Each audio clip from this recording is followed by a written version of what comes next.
Good evening, everyone. My name is Heinisha Malone, and I am the Vice President of the West Garfield Park Youth Council. And we believe that we are the solution to the issues in our community. Our theme is Nothing With Us Without Us. The West Garfield Park Youth Council is sponsored by Fathers Who Care, which is a nonprofit organization located on the west side of Chicago within the West Garfield Park community. Again, everyone, my name is Heinisha Malone, and I am the Vice President of the West Garfield Park Youth Council. The West Garfield Park Youth Council is comprised of 15 young people from our community whose focus and concern is youth leadership and a voice within the community to reduce senseless violence and illegal substance abuse and substance use. We invite people from all over, especially young people, to come in and see what we are all about. Our show will be scheduled at 7 p.m. every Thursday. Again, that is 7 p.m. every Thursday. Our show can also be viewed online at www.cantv.org/live. Again, it's www.cantv.org/hotline. Again, that website is www.cantv.org/hotline. Well, everyone, I would like to introduce Mr. Robert Lee. He is the Cisco networking teacher at Michele Clark, also a member of the MOCE, which is the Men of Color and Education, and lead teacher and member of WBBMT, When Black and Brown Men Teach. So thank you, Ms. Lee, for being able to come on the show today. Thank you. And again, everyone, my name is Heinisha Malone, and I am the Vice President of the West Garfield Park Youth Council. You are watching a live interactive call-in television program brought to you on CanTV 21. During the next 25 minutes, we are going to discuss how to educate, engage, and empower young people from high-risk communities. So today's topic again is on how to educate, engage, and empower young people from high-risk communities. And now I have a couple questions for Mr. Lee. Who are you and what is your purpose for existing? Well, I'm Mr. Lee, Robert Lee. I teach at Michele Clark High School. I think my purpose for existing is to help others. I think it comes to a point where we find what we want to do. Mm-hmm. And in that purpose, my purpose is just to help other people, whether it's young people, adults, you name it. I just take no more joy than helping people out. Okay. So what kind of things can we do in our community to engage our young people and save lives? Well, I think first it starts with us as adults listening. Our youth are speaking out. They're crying out for some attention, for some love, and just for somebody to really acknowledge their existence and the fact that they're the future leaders. Mm-hmm. We need to acknowledge that and give them the tools to help them be better people and get the community back as one whole down the road. And when they feel like they're being ignored, do you think they act out even worse so that they can get more attention? Or do you think they take that as, okay, nobody cares, so they're going to start, like, not following their dreams, or they're going to feel like they have no support, or they have no one that's going to, actually, help them get where they need to go because they feel like, or if they're doing it by themselves, then they only have one person, and, like the saying, like, it take a village to raise a child, and it's like if they don't feel like they have that village or they feel like they have no one, then they're going to feel less and less empowered every day to get to where they need to go. Well, I think it's almost a cry for help. Mm-hmm. And if you think about it, an infant, if they want something or they need something and they can't communicate it, they'll cry or, something of that sort. So the young people are saying, we're here, acknowledge us, help us, show us something a little different mm-hmm. than what we might see on the news or in the streets or on social media. They want it. We just have to figure out how to give it to them. Right. So what does it mean to empower young people? I think when you talk about empowering young people, the biggest thing you want to do is enhance their voice. I mean, you want them to feel like their voice can be heard over mountains, all over the world, and mm-hmm. anywhere that it needs to go, because when you empower youth and they feel that empowerment, they feel like there's nothing that they can't do, and that could be a voice for good, but it can also, on the other side, be a voice for evil. So we have to give them that power and help them guide it toward the right light. Yeah, I definitely agree because that's helped me a lot, when teachers started telling me, oh, you can do this and you can do that, or it don't take much to do this. And it's seeing that and being able to hear people say, oh, that's not impossible. like how we and Mr. Lindsay we learned about growth and fixed mindset. It's like it's a fixed mindset who's gonna believe, oh, people are born intelligent, they're born to know this stuff, they're gonna automatically know it, and if you don't know it already, you'll never know it. And the growth mindset, which is like you have to like you have to go and get this knowledge, and you have to actually want to receive the knowledge that you want to gain. And it's like if you don't go get that, then you're never going to know. And it's not, you shouldn't have a fixed mindset. And I've learned to do that instead of being like, oh, like I used to be like, I don't want to be an engineer because it's too hard and I never know how to be real good at math, to do this stuff and be real good at science. I've never felt like I could do that until, I took Mr. Lindsay's class and he told us about stuff like that. And then when I did the stuff with you, and we did that this summer, and you told me about being a businessman, then it was like, oh, can you decline that, please? I'm sorry. And then it's like when you, like, oh, I'm sorry, I got threw off.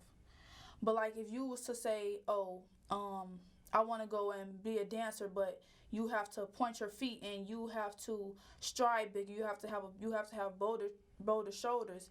Doing that stuff is like people feel like, oh, that's too much work. I can't do that because it's too much. But it's like when you limit yourself and you limit all the stuff that you can do, it's like harder to strive to be anything because you limiting your opportunities and you're not going out to actually try to find something or find your passion. You just gonna stick with what you know. And it's like sticking with what you know, you wouldn't know what you knew if you didn't learn it. So you have to learn everything that you want to do. So I feel like that do play a big part in, like finding your purpose and stuff like that, and learning how to do certain stuff. Because of like this summer, and it was like I was the only girl, and I was the youngest girl, and I felt like, oh, like this is really intimidating. Like it's all of these boys and they're seniors, and I'm the only freshman here, and I'm the only girl. And then it's like I'm supposed to be at the same, I'm supposed to have the same knowledge as these seniors so that I could catch up and that I could feel like I'm actually included.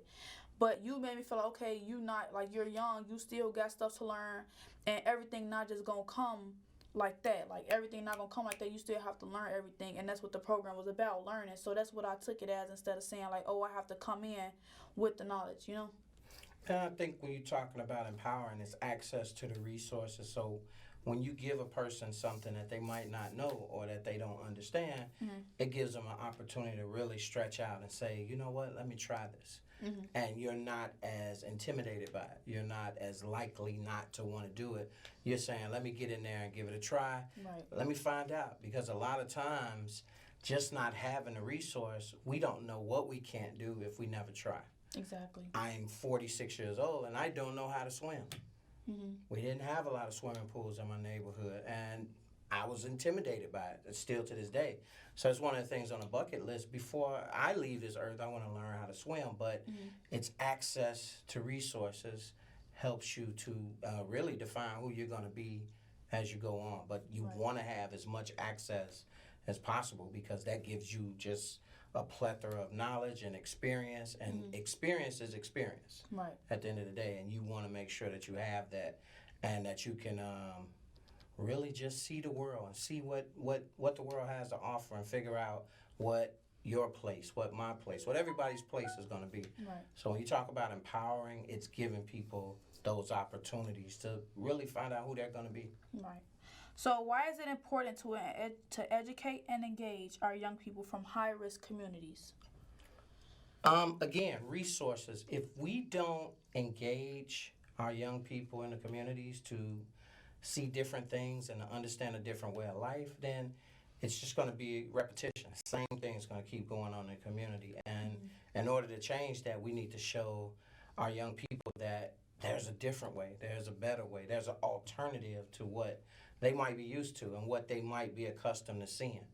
And again, if you don't see it, you don't think it exists. So we have to look outside our community and see what things do we want to bring into the community, and how do we want to see our level of engagement for our young people so that you have opportunities. So I think that makes a difference. So do you think it start with the parents? Because it's some kids who they don't they don't want to go outside of what they know. So they'll come to school and it'd be people who will try to help them and try to give them these different resources, but they feel like, oh no, that's lame, or I don't want to do that because it's not cool, it's not what everybody's doing, and oh, my friend's not gonna do it, or my friend's gonna think I'm lame because I'm in this program where they trying to help people in the community and stuff like that. It's a lot of kids like that. How do y'all get kids like that to come out of that mindset and stop being so afraid to get help? Because at home, I feel like that's what they're used to, is like their parents aren't really trying to help them, so they feel like, how you gonna help me and you don't know me? And they feel like, oh, you don't really want to help me, you only doing it because it's your job type thing, you know? So they don't feel like you really care and stuff like that. So how do you get kids, or how do y'all get kids to like overlook those things and like try to like gain a new normal? Well, I think when you look at it, just your approach. I mean, whether I know a student or not, my approach is the same. I want them to know that this is something that, here's a room you can come in anytime. You want to talk, you want to access the resources that I have. How do we change that mindset? And you mentioned it a few minutes ago about growth mindset and fixed mindset. If you realize that the world is an open book and you can go and explore whatever it is you want, then there's nothing that's going to stop you from doing it. But if you feel like we're in a box and we can't go outside the box, over the box, under the box, we're just in this box, chances are you're not going to go past those boundaries, because mentally you feel like you can't get past this. You can't access the things that are on the other side. And that's what you have to explode with that growth mindset. There's opportunity everywhere. And if you don't see it, you can't be it. You know, it's just one of those things. So it's tough, but you know what? Every time we get a student to try something new or to do something different, and that light bulb moment that goes off and they get excited about it, and that's really what purpose is all about. Just knowing that here's something I brought to the table that my students might not have known, and the opportunities that I can give them and show them based off of the experiences that I have and the resources that I have access to. So it's all about the growth mindset and how we can really stretch out that imagination to as far as we need it to go. So do you feel like it should be more programs like that in schools, instead of dedicating 8 hours to, learning how to write sentences and stuff like that? That stuff is important, but I feel like helping them like understand what they want to do after high school is more important, because that's what high school is, getting you ready for the real world. And why aren't there many programs like based on that, like engineering programs or stuff like that? Do you feel like all these programs are supposed to be within the school so that these kids have easier access, instead of having to go out and look for people who might have these resources, or look for people who might give them these opportunities, instead of having it in school where they are 8 hours a day? They have counselors, they have the principal, assistant principal, they have mentors and stuff like that. Should it be like all within the school so that they have easier access to like finding stuff like this? I think, that's a tough question. It's a good question, because you've got, again, we're trying to bottle up as much information, education as possible to the young people. We only have you guys for 7 hours of the day. The other 17 hours, we worry about you. We want to make sure we pump as much of that information into your head as possible during that time that we have you. But the great thing about the space of education and where it is now is the resources, the technology, the opportunities to find these things. And when you're trying to come together with a program or put it together, you want to make sure you have participation. You want to make sure you have enough people. You want to make sure this is something that people want to do. So it's very complicated, but I think what makes it easier is when we have participation. So if 100 more kids came up and say, we're really interested in an engineering program, now we have something to take back to the table and say, how can we work this in? Even if it's during school or after school programs. So there's so many little moving pieces that are going into it, but the overall goal is to try to give you guys as much as we can. And I think it's not above the realm of possibility. So how long have you been educating, mentoring, and empowering young people, and what have you learned from them? Well, I think I've been educating and mentoring young people a long time before getting into the education field. I actually started with CPS in 2014. at an elementary school, and I was the tech guy. I mean, that's how I came in the door, and the principal there just said, I want you to teach some classes. And I never, in a million years, thought that would be something I would want to do. But just getting that experience and seeing how much fun it was and the joy I got out of it, it was like that missing piece for my life. We talked before on getting on air about purpose. That was the one thing I think I was missing in my life, was that purpose. Like, I've been searching for it forever. And it gave me an opportunity, and I'm forever thankful because it helped me find out that I do have a voice and that I have something to offer every single day. And I have people that I can hopefully change their mindsets in the process of doing it. And I have fun, a lot of fun doing it. So I've been there since 2014. Now I'm at Michele Clark. I'm in my 3rd year. And now I have a bigger audience. I have a lot more reach. So I'm kind of expanding my message and what I want to do and give back to the communities, because I'm a CPS student, graduate, everything of the sort, and I know what's missing. So when I'm in that classroom every day, I remember those days of not enjoying being in class. And I want to make sure I'll never, ever be that teacher that kids hated going to my class or they did not enjoy the experience. So I go above and beyond for that experience, because that's the one moment you have. Right. And if you lose that audience, you'll never get them back. Because they be stuck on, okay, that teacher is irritating, or that teacher's annoying, or that teacher don't care, that teacher don't teach us nothing. We go to his class for nothing. So you try to set your standards really high with the kids so that they look at you as like someone that they could go to and talk to and stuff like that, like you said. That's correct. So what services are available for young people that need help or just need someone to encourage and support them? I think we got to get back to looking at a lot of the programming and services that we miss a lot. The YMCAs, the youth centers, the park districts, the after-school programs, and the things that's going on at school that we often overlook. I think that's so important to everything that we're trying to do, is give our students, our kids, that opportunity to say, hey, there is somebody out here that specializes in these areas that can help you get to this point and that point and really start to utilize them. I think the libraries, things of that sort, things that have almost become a lost art that people enjoyed back in my day. And I know times have changed, but those were places where we could go to kind of, add to our war chest, just try to get that experience and those resources. So I think we got to look at what we probably walk past at some point, or take a bus past or drive past. You have these youth centers.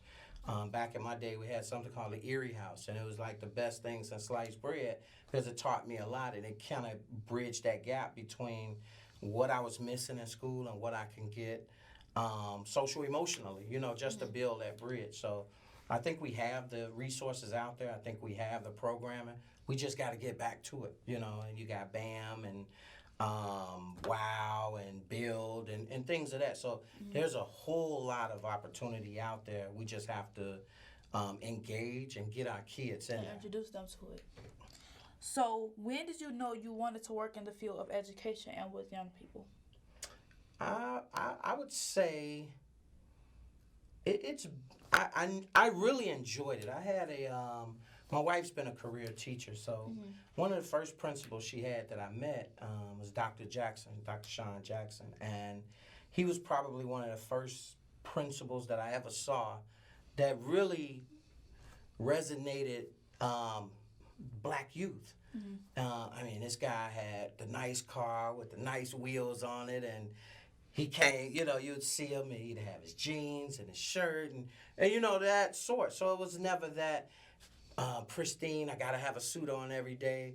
And my wife would come home every day and just absolutely love working for this principal. And it was just the most amazing thing. So from the time I met him, I think it put me in a position of saying, this is what school should be like. This is what... Not so uptight and just so strict. Yeah. Yes, this is what a principal should really emulate. And then when I got into CPS, I had a principal similar at Principal Stephen Harden, and now I work for Charles Anderson. So just having that extra bit of flavor and making you feel comfortable in my skin and my color and who I am as a person, I think it goes such a long way because I don't have to feel like I have to fit in every single day. So I think that really started the screws moving in my head when I would see Dr. Jackson, and it was just an amazing person to see going out there doing the work every day.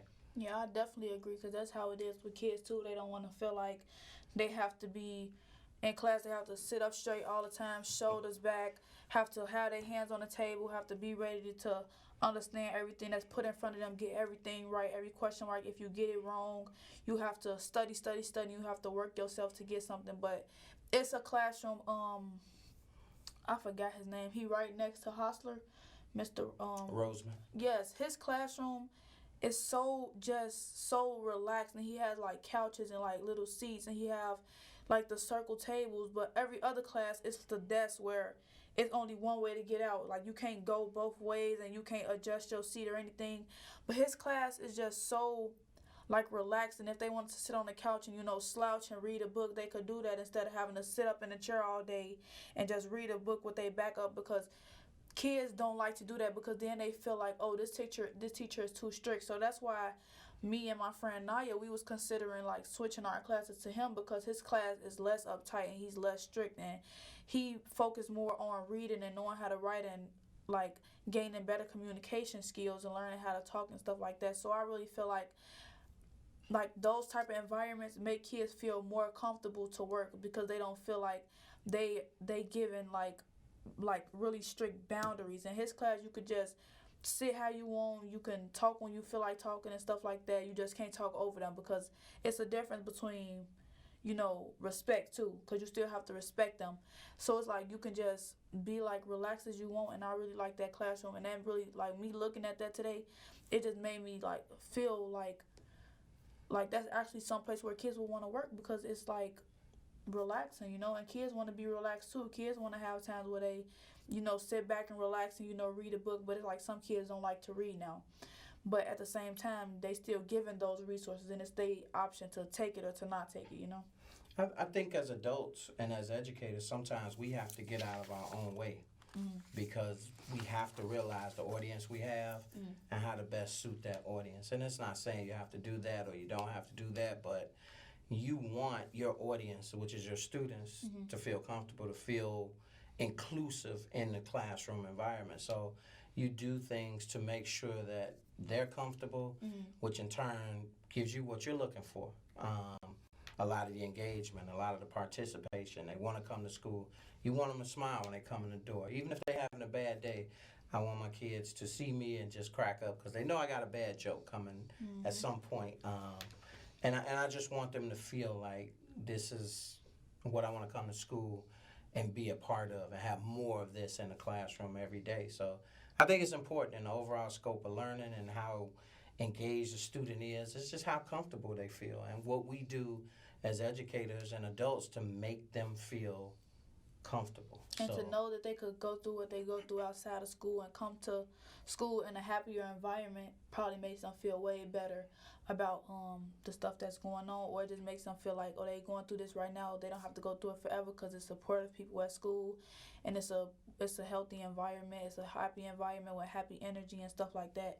So they probably do feel better to come to school instead of staying outside school. People are like, oh, I'm ready to go. Some people who love school because it's escape from reality and stuff, School is still reality, but it's still a place where you don't have to deal with the stuff going on in the outside world, Agreed. So can you share with our viewing audience some of the programs and or services you know of that have assisted young people in working to promote a safe, healthy, and drug-free community? Well, I would say, like I said, the park districts have a plethora of things. Michele Clark has literally everything. I'm not saying that because I go there and I work there and I'm a teacher there, but when you see that community and how we are so attached to what goes on out there every day, bringing people in, vaccinating, you name it, whatever we need, giving away food and having turkey giveaways and things of that sort, it's a strong bond in the community. And I think the more we have those opportunities, if somebody is struggling or they're going through a rough patch in life, they have outlets that they can go to. And I think one of the strongest things that I've always said about my school, it just seems like it never closes. Right. I came past there coming here, and I'm just like, I see the lights on. Like, I know somebody's there. And I think the community feels that way. I think the students feel that way. There's always somebody in the building. And when you think about these types of areas, your community centers in the neighborhoods, your YMCAs, your youth groups that are helping the young people, take advantage of it. I mean, get out there and get in there and see what's going on. Because at the end of the day, you might find something right around the corner that you might not have known that you've needed in life. And it's right there in the community. So, especially in the Austin community, we have so much going on, and I don't even know a lot of it. Like, I need to do a better job, but there's just so much going on. And when you have those opportunities in those locations, they just enhance what's going on in the communities, because it's rough out there. And whatever we can do. I mean, so you have that. Build is doing some amazing things in the communities. BAM and WOW, they've been in the communities a while doing a lot of things with the students and just getting the young people engaged and really keeping them off the streets, keeping them out of those opportunities to make bad choices and just trying to help them out. And at the end of the day, we need so much of that in the community because there's so much that's pulling our young people away from righteousness. And I think we got to get back to helping them find their path without harm. You know, we lost a couple kids this school year, and it's, one of them was a student of mine. And I'm like, you can't replace that. So if we can try to curb that before it gets to that point, maybe we can start turning some heads and really changing some minds. Right. And back to what you said about growth mindset. So if someone is watching and in need of counseling and or your support, how can they reach you?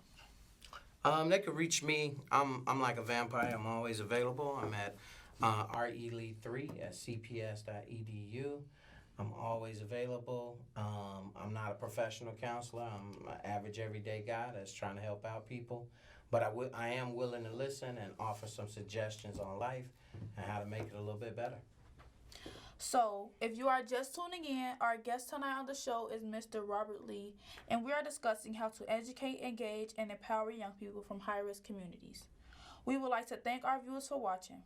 For additional information about our youth council, please contact us at 773-287-5821. Again, that number is 773-287-5821, and ask for Miss Princess. Thank you, and tune in next week, same time, same station. Do you have anything you want to say? No, thank you, Hainisha. You did a wonderful job, and I appreciate the opportunity. I'm having a good time. All right, bye, everybody. Bye, guys.